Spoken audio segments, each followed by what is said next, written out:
කිසිවෙකුට සමකරන හැකි ලංකාවේ විශාලතම ලැප්ටොප් එකතුව දැන් iMac එකේ අපෙන්. ඉතින් ඔබ අපි කවුරුත් දන්නවා මේ දවස්වල ලංකාවම වැඩි වශයෙන් කතාබහට ලක්වෙච්ච මේ මැදිරිගිරිය ප්‍රශ්නය පිළිබඳව දිගුවනවා ඇඟිල්ල වස්ති නැමැති ගායකයන් දෙපළකට ඔවුන් දෙදෙනා වෙලාවට ඇවිල්ලා නැහැ සල්ලි අරගෙන එක සින්දුවක්වත් කියලා ගියේ නැහැ කියලා සංවිධායක මණ්ඩලය විසින්. ඉතින් සංවිධායක මණ්ඩලයට වරද්ද දිගු වෙනවා මුදල් නෙගුවේ ප්‍රශ්නයක් සම්බන්ධව හරි මොකක් හරි ඒගොල්ලෝගේ හරි ප්ලෑන් එකක් තිබිලා නැහැ. ඒතකොට හරියට මේක පිළිබඳව දැනුම් දීලා නැහැ. ඉතින් ඒ වගේ එක එක ප්‍රශ්න හැමෝම කියනවා. හැබැයි මේකේ මොනවා කිව්වත් ඒ සංගීත කණ්ඩායමට කරපු අලාභ හානිය නම් ඉතාමත් දරුණුයි.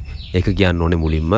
ඒක මොකා කරත් ඒක වැරදි. ඉතින් විශේෂයෙන් මම අවධාරණය කරනවා මේ සිද්ධියත් එක්ක ඔන්න මැදිරිගිරියේ නැවතත් සංගීත ප්‍රසංග බෑ. ඉතින් මොකද පොලිසියටත් නිකන් නඩුවක්නේ සංගීතයක් තියලා නිකන් ඒ මිනිසුන්ටත් එපා වෙනවා ඒ ගමන නඩුව වලටත් එපා වෙනවා ඒ ගමන නිකන් ප්‍රශ්නයක් ඇති වෙනවා විතරයි. මේ TikTok ශ්‍රී ලංකාවේ ටික කරපු වැඩේ නිසා අර සමස්තයක්ම පොළොන්නරු දිස්ත්‍රික්කයේ තියෙන දැවැන්ත සංගීත ප්‍රසංග වලට මේක ලොකු බලපෑමක් වෙනවා. අනික සංගීත කණ්ඩායම් පොළොන්නරු වලට වගේ පැති වලට එන්න අදිමදි කරනවා මේ වගේ දේවල් වෙද්දී.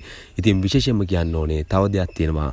ගායකයන් තෝරගද්දී සංගීත ප්‍රසංග වලට ගැලපෙන ගායකයන් තෝරගන්න කලින් කියන්න එනවනම් මූ අනිවාර්යයෙන්ම මෙන්න මෙයා එනවා කියලා. නැත්තම් වෙන්නේ බොරු ගෝත ගායකයෝ එනවා කියලා පොල්ල තිබ්බන් පස්සේ සංවිධායක මණ්ඩලයටත් ගුටි කන්න වෙන්න එක මෙන්න මේ වගේ. ඉතින් ඒක නිසා හැමදේම සංගීත ප්‍රසංගයක් කරද්දී හරියට කරන්න නැත්තම් නොකර ඉන්න කියලාත් අපි ඉල්ලා සිටිනවා.